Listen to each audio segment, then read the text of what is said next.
হেই viewers, সবাই কেমন আছেন? তো আজকে আমি আপনাদেরকে একটা লোটাস ফ্লাওয়ার ড্র করে দেখাবো আমি কিভাবে লোটাসটা আর্ট করি।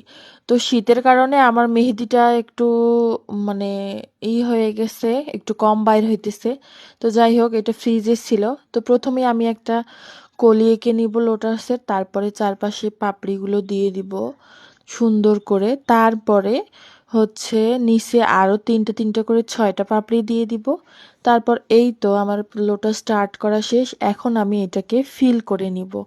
তো ভরাট করে নেওয়ার পরে লোটাসটা দেখতে অনেক সুন্দর হয়েছে। তো আপনারাও ট্রাই করবেন এইভাবে, কিন্তু খেয়াল রাখবেন একটা লোটাসের পাপড়ির সঙ্গে আরেকটা পাপড়ি যদি লেগে না যায়।